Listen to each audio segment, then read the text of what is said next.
So what is up, guys? Nick here, helping you to master your technology, and these are the best phones of 2025.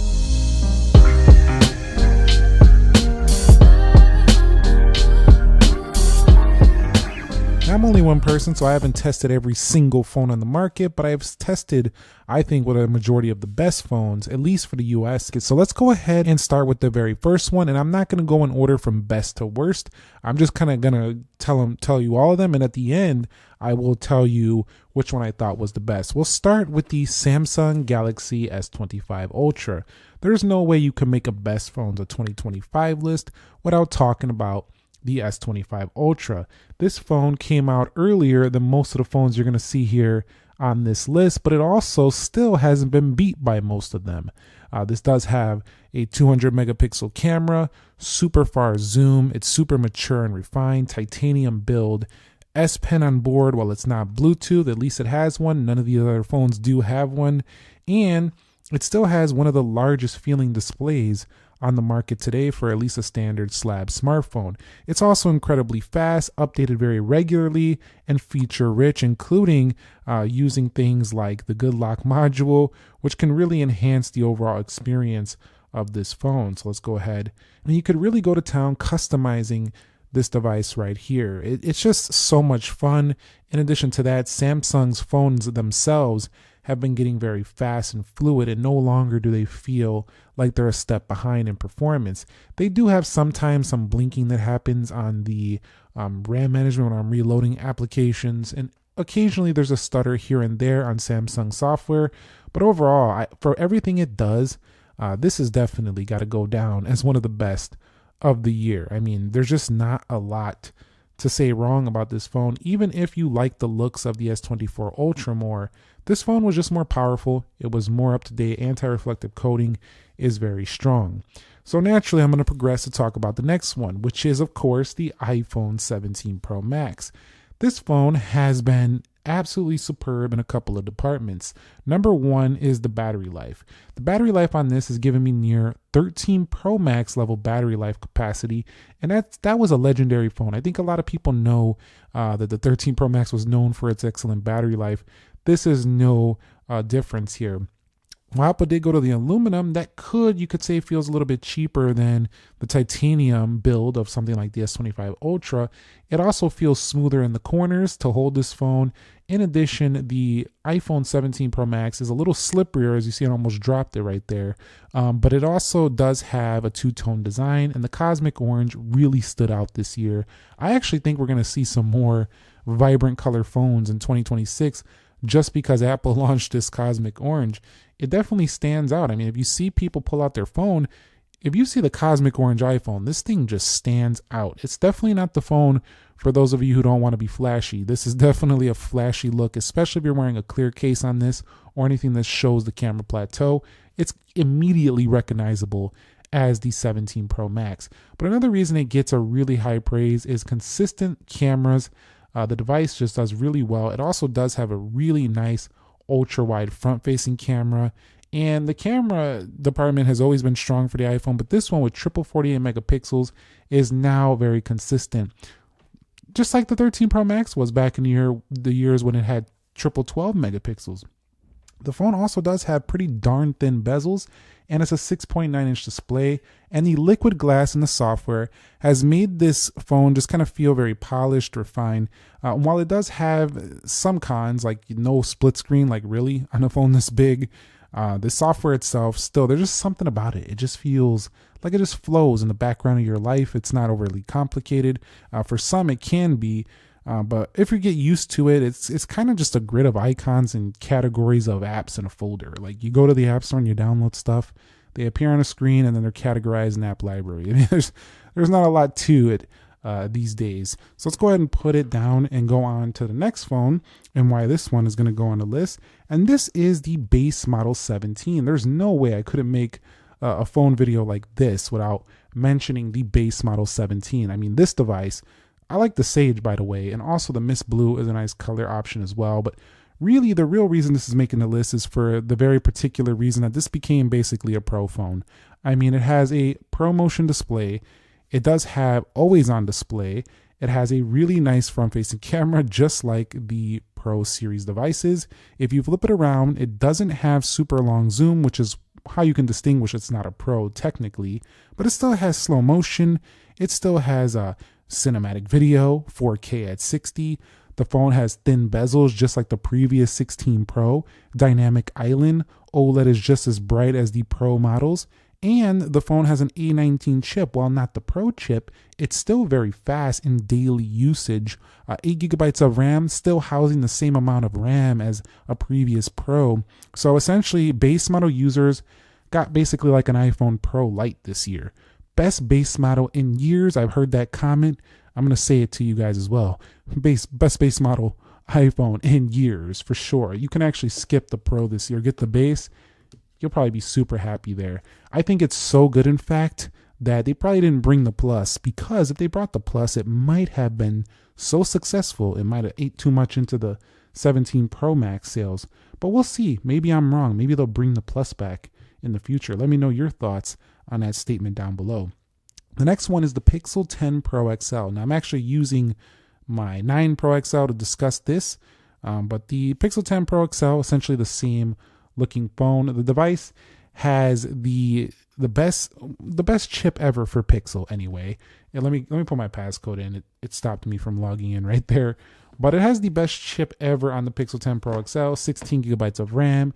It is going to give you that vanilla Google experience you might really like. I mean, it's still more of a Pixel UI. It's not technically a stock Android, but you do get a lot of Gemini enhancements, AI enhancements. I mean, this is kind of where it all starts, and then it trickles into the other phones. Pixel is the one doing it first, essentially, and you do get yourself a nice magic zooming camera, so the zoom shots are amazing. Check out my Pixel 10 Pro XL review to see some more of that.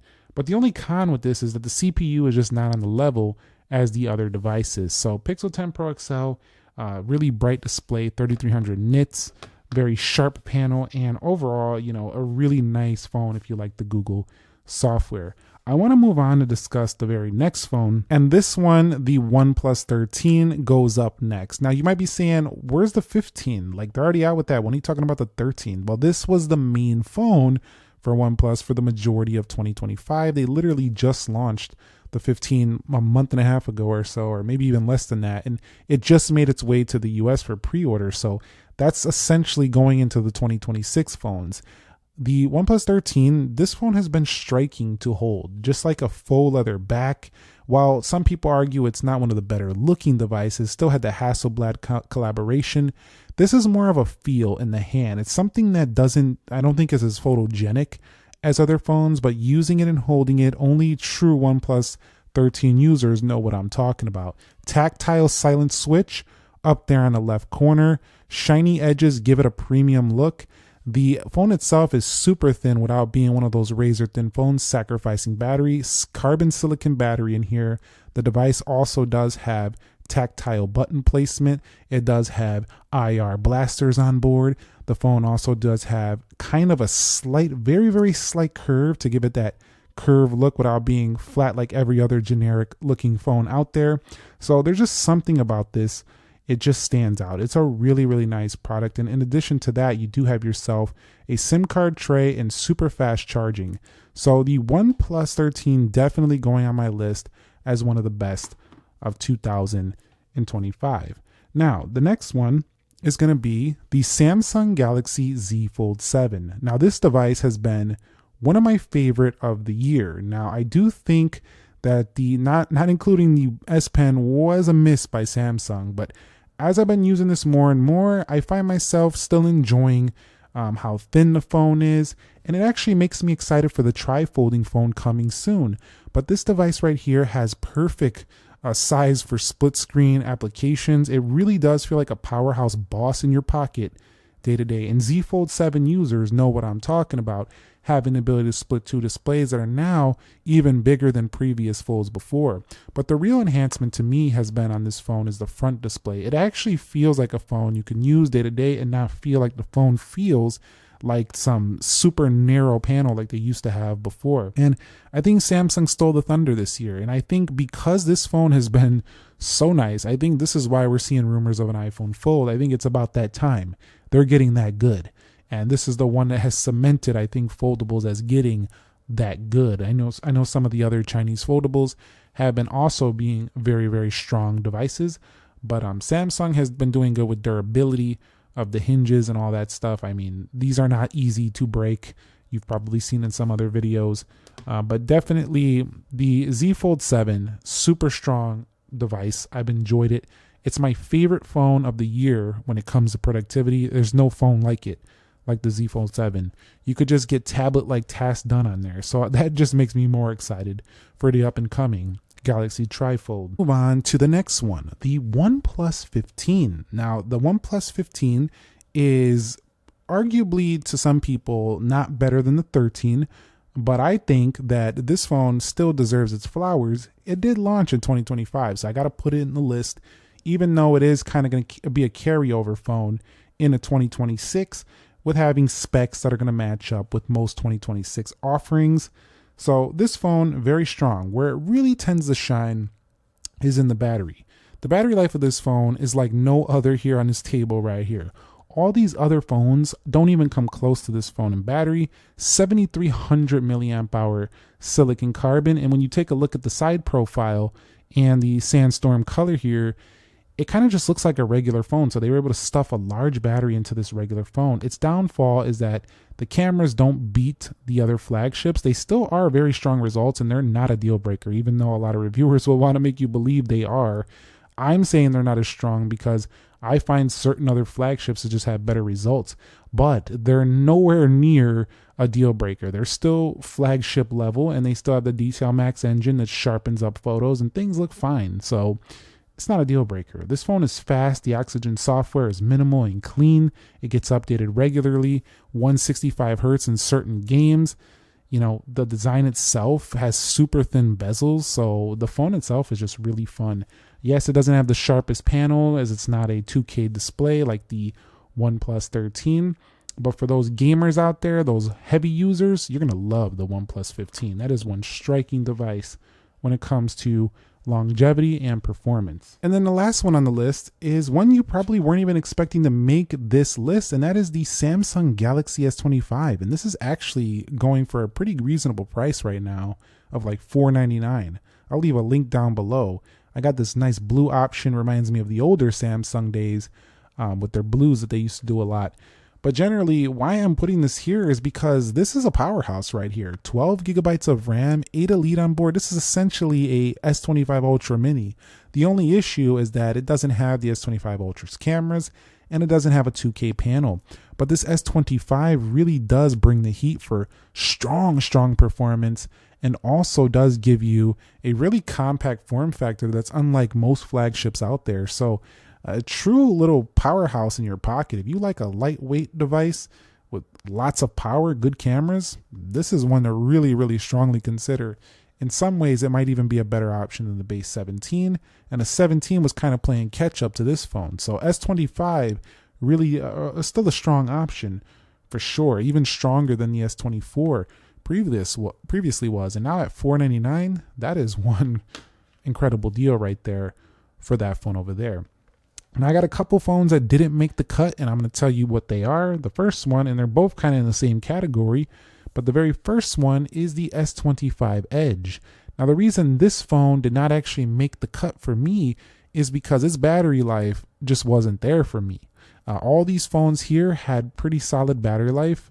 The S25 is kind of close to this, but that's the biggest con of the base S25. But the S25 Edge is not going to make the cut for me because it just doesn't have the best camera setup like the S25 Ultra. When it first came out, it did cost close to those more premium Samsung phones. Now you can get it cheaper, but its battery life is a little bit hard to deal with for a power user like myself. So for me, I just don't see this. The thin phone factor, it was cool when I first picked it up, but kind of like I think I prefer thin more for foldables because that's where I really need the thinness. I'm okay with a slightly more thickness for better battery life. And for those of you out there who are like, see, it's these people like this, like talking about these thin phones like, like I don't want them. And now the companies aren't going to make them no more because this guy on YouTube is saying this. No, I'm just saying my personal opinion for me as a power user. That's me. If there's people out there who really, really love this form factor, I'm all on board for Samsung continuing to make it for the niche crowd out there that needs it and wants it. Personally, though, I just want to see a phone this thin that has battery life like the other devices. And I think we can get there with the way that carbon silicon technology is going. But in its current iteration, this phone was just draining too quick for me on a day-to-day. That is just my personal experience. And while it is fast in performance and the cameras are good and all that jazz, it's just no S25, S25 Plus, Ultra, none of those. And I'm going to give the iPhone Air a not making the cut either. And again, these aren't bad phones. I said they didn't make the cut as the best. The fact that they're even in this video means they were considered being put in this video. So I made a video recently about why I was wrong about the Air. It is a phenomenal phone to use, but it's not making the cut for the best phones of the year. It's not making it that cut. It's still a phenomenal device to use. And I think a lot of people are going to love this or that S25 Edge if you're looking for this type of product. But to make the best, you have to have the best of the best. In a single camera, you're just not in the best of the best, no matter how you slice it. It could work for you. The thin factor could feel different, innovative, nice to you, and all that stuff. But it's still, you're not going to make a best list because you have one camera. I don't care if you're punching in or cropping in. It's still one camera at the end of the day. And not having an ultra wide is kind of a weird feeling after every phone has an ultra wide at this point. Battery life is actually pretty solid. I don't have a super issue. I actually found the S25 Edge to have worse battery than this phone overall with my type of use. That's not the major thing. It's just, for me, it's the cameras mostly. I would like even more battery. It's still not great. But for me, it's that single camera. I need extra cameras for this to make more sense with the Air. So I don't want to give those too much screen time right there. Those are the phones that didn't make the cut. But let's talk about really quickly before I wrap this up, which are the top three, the ones that are the best of the year that I feel. And I'll tell you them right now. Number one, the best of the year is the Galaxy S25 Ultra. Once again, the S25 Ultra is Ultra phone is taking my best of the year. And the reason why is because it does literally everything these phones can do. Maybe not better than all of them, but it's once again a jack of all trades phone. It has some of the best anti-reflective properties out there, some of the best versatility in the cameras, most features on a phone, largest display, one of the brightest displays, not the brightest, but bright enough. Those other phones some of them are slightly brighter, but it just feels like the most premium with the titanium build. This phone to me is the top. It's the king of the year. Once again, all the other phones are right there.